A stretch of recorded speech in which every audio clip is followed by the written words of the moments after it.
They say I served among records and rituals. I watched men name things, grasp things, rule things, and exhaust themselves. The world was not lacking force, it was drowning in it. I saw a civilization multiplying rules because it had lost rhythm.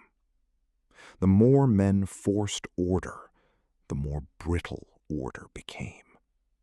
Names hardened into cages, ambition called itself duty, and rulers treated the world as raw material.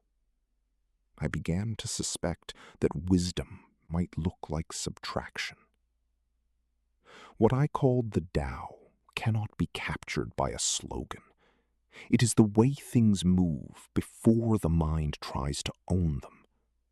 To live against it is to spend your strength fighting water. The archive taught me the vanity of possession. Dynasties keep records to remember power, yet their records also testify to impermanence. Every decree ages. Every victory becomes a line in dust. When you see enough history, you stop worshiping noise because you know how quickly it passes. People hear non-action and imagine laziness. That is wrong. Wu Wei is action without forcing.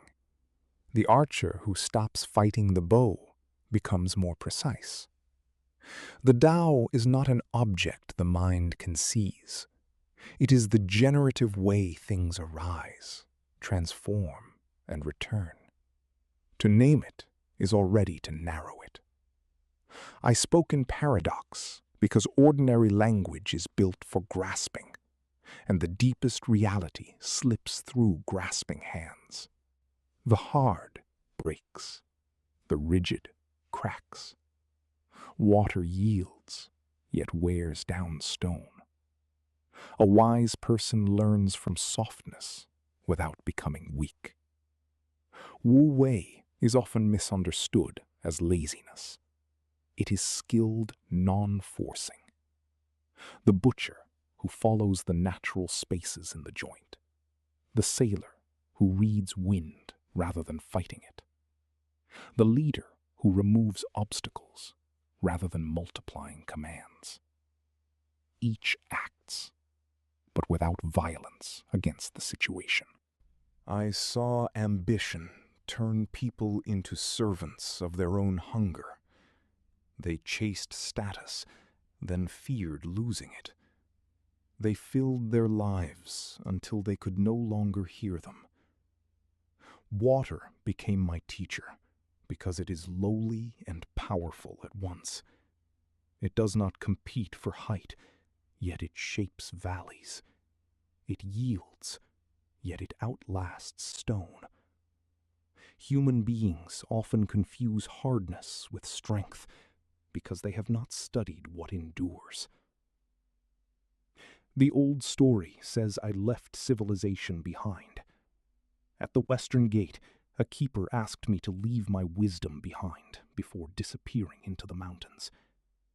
At the pass, the guardian wanted words before I disappeared. The story may be legend, but legends preserve a kind of truth. I left behind verses, not a system. A system can become another cage. A verse can stay alive by refusing to close.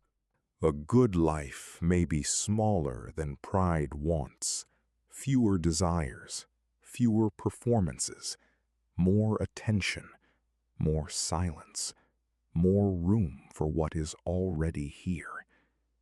I distrusted cleverness when it separated people from simplicity. Too much desire creates scarcity, even in abundance. Too much control produces resistance. Too much display empties substance. The sage does not become impressive. The sage becomes less obstructive to life. When your life feels tangled, ask what you are forcing. Not everything improves because you grip harder. Sometimes wisdom begins when the fist opens. My invitation is not escape from responsibility. It is release from compulsive force. Notice where effort has become ego.